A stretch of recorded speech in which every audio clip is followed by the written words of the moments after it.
आज की वीडियो में मैं आपको ये बताऊंगा कि टाइलिंग रिबन टेक्नोलॉजी क्या होती है और इस टेक्नोलॉजी के क्या एडवांटेजेस हैं और क्यों आपको टाइलिंग रिबन टेक्नोलॉजी या टीआर टेक्नोलॉजी वाले सोलर पैनल्स खरीदने चाहिए और क्या इनमें एक्स्ट्रा एफिशिएंसी होती है।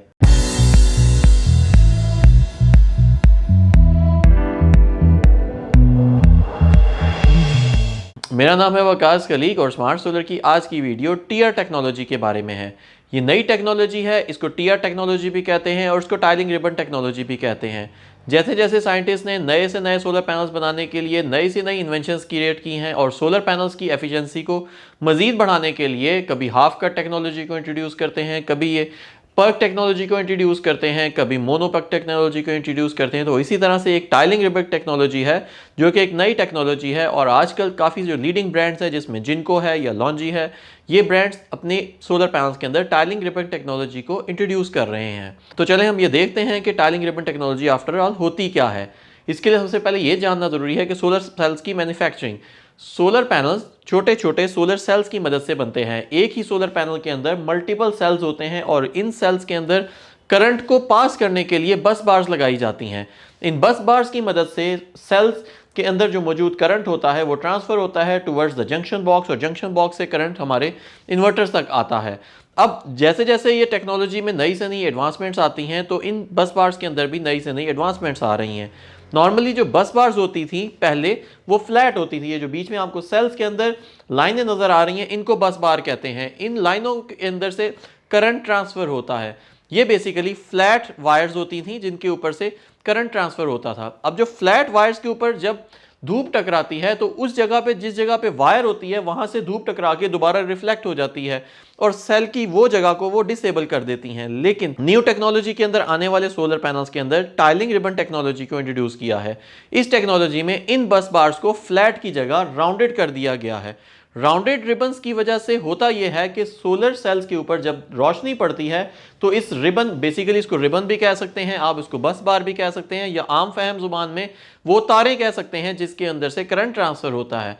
अब ये जो राउंडेड वायर्स होती हैं या राउंडेड बस बार्स कह सकते हैं या टाइलिंग रिबन जिसे कहते हैं, इन राउंडेड बस बार्स के ऊपर जब सूरज की रोशनी पड़ती है तो ये बस बार्स बजाय ये कि रोशनी को रिफ्लेक्ट करके वापस फेंक दें बल्कि उसको उसके ऊपर टकराने वाली रोशनी की जो साइडों से कुछ ना कुछ रोशनी टकराती है उसको भी दोबारा सेल के अंदर एब्जॉर्ब करवाती हैं। उसके ऊपर लग के दोबारा बजाय कि वापस आसमान में जाने के सोलर पैनल के अंदर ये तमाम किरणें जाती हैं और उसकी मदद से ज़्यादा बेहतर आउटपुट आती है, ज़्यादा बेहतर एफिशिएंसी आती है सोलर पैनल की। यही वजह है कि आजकल जो 535 या 540 या बड़े सोलर पैनल्स हैं उन तमाम पैनल्स में टाइलिंग रिबन टेक्नोलॉजी इस्तेमाल हो रही है। इस वक्त सिर्फ जैसे मैंने आपको पहले बताया कि जिनको कंपनी ने ये इंट्रोड्यूस की है, लेकिन लॉन्जी और कैनेडियन भी इस प्रोसेस में है कि वो भी अपने सोलर पैनल्स के अंदर टाइलिंग रिबन टेक्नोलॉजी को इंट्रोड्यूस करें। ये तो आ जाती है टाइलिंग रिबन टेक्नोलॉजी। अब इस टाइलिंग रिबन टेक्नोलॉजी को मजीद एनहांस करने के लिए जो दो सोलर सेल्स को आपस में हम ज्वाइन करते हैं तो एक पॉइंट ऑफ कॉन्टैक्ट आता है जहाँ पे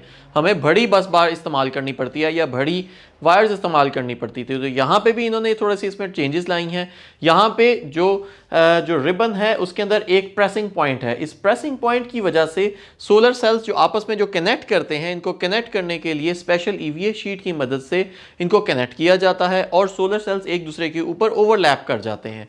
इस ओवरलैपिंग की वजह से सोलर मॉड्यूल्स कम जगह कवर करते हैं। इन सोलर सेल्स को आपस में प्रेसिंग प्रोसेस के दौरान ये सोलर सेल्स बेहतर तरीके से आपस में कंबाइन होते हैं और इवेंचुअली बेहतर इंटरनल रेजिस्टेंस मिलती है जिसकी वजह से करंट ज़्यादा बेहतर ट्रांसफ़र होता है और इवेंचुअली सोलर सेल्स जब आपस में एक दूसरे के ऊपर अटैच होकर लग रहे होते हैं, ये डायमंड कट सोलर पैनल्स होते हैं, आपस में जब एक दूसरे के ऊपर अटैच होकर लगते हैं, कनेक्ट होते हैं तो उसकी वजह से ये सोलर मॉड्यूल ज़्यादा मजबूत होते हैं। और इसी वजह से नॉर्मल जो पैनल्स आते थे आपने देखा होगा पहले 440 या 450 वाट के मॉड्यूल्स, उनके बीच में सेंटर में भी एक उन्होंने एल्यूमिनियम का फ्रेम दिया होता था उसकी मजबूती के लिए। लेकिन ये जो नए पैनल्स आ रहे हैं टाइलिंग रिबन टेक्नोलॉजी वाले 550 वाट के या 535 वाट के मॉड्यूल्स भी आते हैं लेकिन इनके सेंटर में कोई एल्यूमिनियम फ्रेम नहीं होता। उसकी रीज़न यही है कि ये सोलर सेल्स आपस में इतनी मजबूती से लगे होते हैं टाइलिंग रिबन टेक्नोलॉजी की वजह से कि इनको ज़रूरत ही नहीं होती एक एक्स्ट्रा फ्रेम की और इवेंचुअली सोलर पैनल्स की मैन्युफैक्चरिंग कॉस्ट भी इससे कम आती है। यही वजह है कि आजकल जो सोलर पैनल्स आ रहे हैं वो as compared to the past solar panels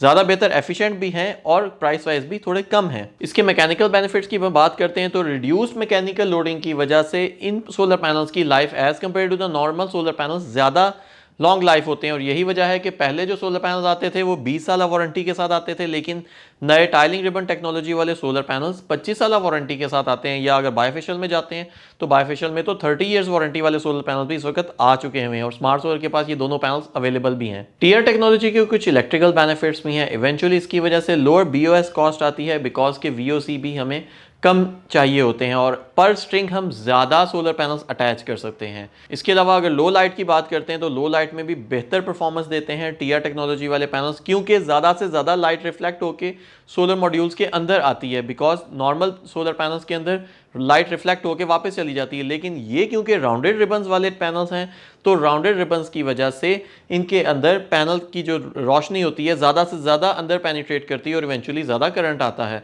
और स्टैंडर्ड लाइट के अंदर भी तकरीबन 1 से 1.5% एक्स्ट्रा आउटपुट देते हैं टाइलिंग रिबन टेक्नोलॉजी वाले पैनल्स। और इवेंचुअली टाइलिंग रिबन टेक्नोलॉजी की वजह से, क्योंकि अगर रिबन कम जगह कवर करते हैं, तो आजकल जो नए पैनल्स आ रहे हैं टीआर टेक्नोलॉजी वाले, वो ज़्यादा बस बार में आते हैं। नॉर्मली 5 या 9 बस बार का ट्रेंड होता है जो कि लॉन्जी या कैनेडियन में आता है, लेकिन जिनको ने टीआर टेक्नोलॉजी इंट्रोड्यूस की और बाकी भी इस वक्त इंट्रोड्यूस करने की कोशिश कर रहे हैं, तो टीआर टेक्नोलॉजी वाले पैनल्स 10 या 12 बस बार में भी आते हैं। ज़्यादा बस बार्स की वजह से ज़्यादा करंट फ्लो कर पाता है, क्योंकि ज़्यादा वायर्स के अंदर से जब करंट फ्लो करेगा तो ऑब्वियसली करंट को फ्लो करने में आसानी होती है और इवेंचुअली ज़्यादा बेहतर आउटपुट आती है। वीडियो बनाने का मकसद यह है कि आपको लेटेस्ट से लेटेस्ट टेक्नोलॉजीज़ के बारे में आगाह किया जाए और आपको बताया जाए कि क्या नई टेक्नोलॉजीज़ में एडवांटेजेस हैं और क्यों आपको नए सोलर पैनल्स लगाने चाहिए, और आपने जब सोलर पैनल्स अपने लिए ख़रीदने हैं या नया सिस्टम खरीदना है तो किन किन चीज़ों को अपने माइंड में रखना है। तो जैसे मैं हमेशा बताता हूँ कि हमेशा बड़े सोलर पैनल्स खरीदें, उनके साथ साथ कोशिश करें बायफेशियल सोलर पैनल्स खरीदें। बायफेशियल नहीं है तो कम से कम टीआर टेक्नोलॉजी वाले, टाइलिंग रिबन टेक्नोलॉजी वाले लेटेस्ट सोलर पैनल्स खरीदें, सो दैट कि ज़्यादा से ज़्यादा आउटपुट वाले पैनल्स आपको मिले और ज़्यादा लॉन्गर लाइफ के लिए आपके पास एक सिस्टम डिज़ाइंड हो। वीडियो पसंद आती है तो वीडियो को लाइक और शेयर ज़रूर करें और चैनल को सब्सक्राइब करना मत भूलिए। Thank you very much.